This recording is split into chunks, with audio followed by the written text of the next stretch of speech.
Hello student. आज के video में हम लोग क्लास 9th का दीर्घ उत्तरीय प्रश्न को देखा जाएगा। भारतीय भवन बुक का भौगोलिक खोज। ठीक है, तो क्वेश्चन बोल रहा है 15वीं 16वीं शताब्दी में भौगोलिक खोजों के महत्व की व्याख्या कीजिए। तो उत्तर होगा 15वीं 16वीं शताब्दी के भौगोलिक खोजों में एक नई रूपरेखा तैयार की गई। पश्चिमी और पूर्व का संस्कृति एवं व्यापारिक संपर्क करने लगा। इससे व्यापार वाणिज्य का विकास हुआ। पूर्वी देशों में यूरोप बाजार एवं बस्तियों में बसने लगे। नए देशों आने वाली धन संपदा ने लोगों को लोभी तथा हिंसक बना दिया। शुरू में यह कुछ व्यक्तियों के एक अधिकार में था, बाद में इस काम को सरकारी नियंत्रण में ले लिया गया, जिससे यह काम राष्ट्रीय गौरव का प्रतीक बन गया। विकास के साथ ही उपनिवेशवाद और साम्राज्यवाद का प्रसार हुआ, जिसके कारण यूरोपीय देशों में आपसी झगड़े का सूत्रपात हुआ। राजनीतिक और धार्मिक मतभेद ने उनके बीच विरोध को और बढ़ाया। अब बड़ी नौसेना रखना आवश्यक हो गया।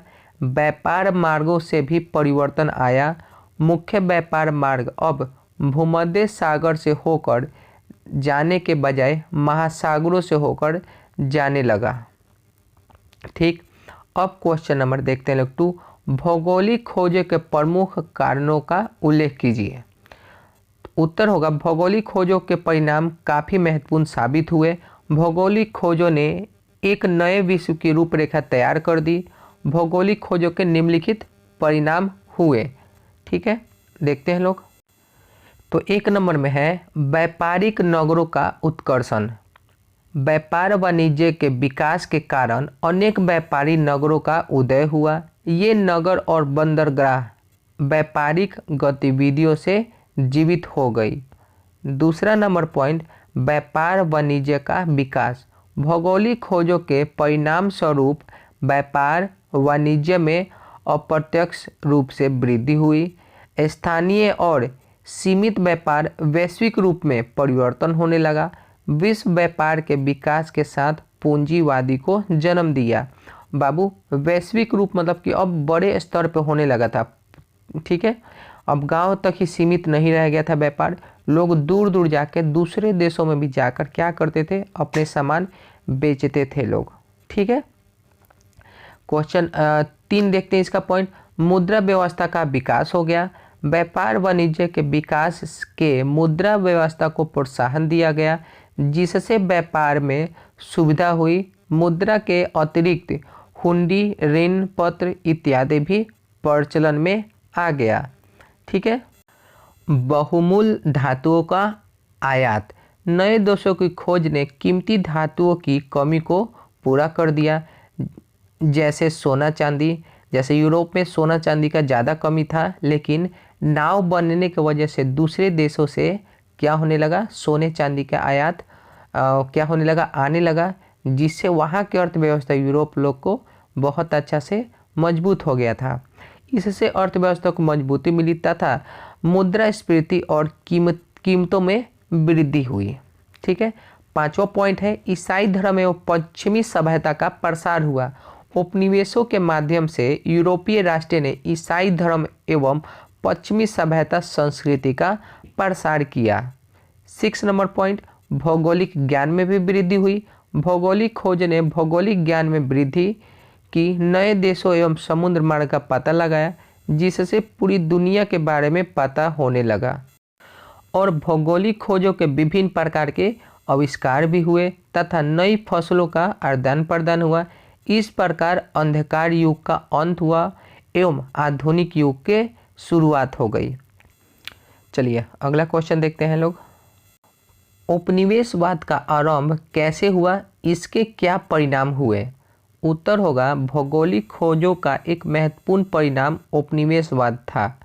व्यापारिक कंपनियों के माध्यम से संगठित व्यापार का विकास कर यूरोपीय राष्ट्रों ने उपनिवेश स्थापित करने की होड़ लग गई। इंग्लैंड, फ्रांस, पुर्तगाल और स्पेन ऐसे राष्ट्रों के प्रमुख थे। अमेरिका, अफ्रीका, एशिया, हिंदी, चीनी और अन्य स्थानों में इनके उपनिवेश स्थापित किए गए थे। इसका परिणाम स्वरूप उपनिवेश बनाने वाले अपने उपनिवेशों के आर्थिक संसाधन का उपयोग कर उनकी अर्थव्यवस्था पर अधिकार करके धन कमाते और फिर शासन व्यवस्था पर भी अधिकार कर लेते थे। इससे साम्राज्यवाद को भी जन्म दिया और उपनिवेशवाद के विकास के साथ दास व्यापार बढ़ता चला गया। ठीक, अगला क्वेश्चन देखते हैं लोग, क्वेश्चन नंबर 4। क्वेश्चन नंबर 4, भौगोलिक खोजों ने यूरोपीय अर्थव्यवस्था पर क्या प्रभाव डाले, व्याख्या करें। तो इसका उत्तर होगा भौगोलिक खोजों के कारण यूरोप के व्यापार और व्यवसाय का तेजी से विकास हुआ, जिससे विभिन्न उद्योग में वृद्धि हुई और वह विश्वव्यापी हो गया। व्यापार का विकास होने से अब यूरोप में बड़े बड़े जहाज बनने लगे, जिससे उद्योग में वृद्धि हुई, जिससे विभिन्न प्रकार के माल विदेश में ढोए जाने लगे। एशिया, अफ्रीका, अमेरिका आदि में यूरोप के निवासी बसने लगे और नए देशों में यूरोपीय सभ्यता संस्कृति का प्रचार प्रसार हुआ और इस प्रकार यूरोप की सभ्यता का प्रवेश उन सभी देशों में होने लगा था। एक चीज़ और याद रखिएगा, यूरोप में बहुमूल्य जो वस्तुएं थे उनकी कमी थी, लेकिन जहाज़ों के निर्माण से इन लोगों के देश में सोने चांदी जैसे वस्तुएं आने लगी और इनका आर्थिक स्थिति, अर्थव्यवस्था बहुत ज़्यादा स्ट्रांग हो गया। ठीक है, अगला क्वेश्चन हम लोग देखते हैं लोग, क्वेश्चन नंबर 5, भौगोलिक खोजों के महत्वपूर्ण परिणामों की व्याख्या करें। तो इसका उत्तर होगा भौगोलिक खोजों ने विश्व की एक नई रूपरेखा तैयार की। इससे इसके परिणाम निम्नलिखित है। पहला, व्यापार वाणिज्य का विकास हुआ। भौगोलिक खोजों के परिणाम स्वरूप व्यापार वाणिज्य में अप्रत्याशित रूप से वृद्धि हुआ। दूसरा पॉइंट, व्यापारिक नगरों का उत्कर्षण हुआ। व्यापार वाणिज्य के विकास के कारण अनेक व्यापारी नगर का उदय हुआ। वहाँ के लोगों के लिए रोजगार का साधन बन गया, जो व्यापार का मुख्य केंद्र बना। ठीक है, आगे देखते हैं लोग, तीसरा पॉइंट इसका, उपनिवेशवाद का उदय। भौगोलिक खोजों का एक महत्वपूर्ण परिणाम यह भी है कि उपनिवेशवाद का जन्म और विकास हो गया। फोर्थ पॉइंट इसका है, इसके अलावा भी भौगोलिक खोजों से झूठी जानकारी, जैसे भ्रमपंथी जो था कि धरती चलते चले जाएंगे लोग तो एक जगह धरती खत्म हो जाए, गिर जाएंगे, हम लोग मर जाएंगे। ठीक है, और धरती कैसी है, चपटी है। तो ये सब जानकारी भौगोलिक जब खोज हो गया, जैसे कि जहाज का खोज हो गया था, दूरबीन का खोज हो गया था, कंपास का खोज हो गया था, इन सब चीज़ का जब खोज होने लगा ना, तो लोग झूठी बातों को अब मानना बंद कर दिए और अंधकार युग का अंत हो गया।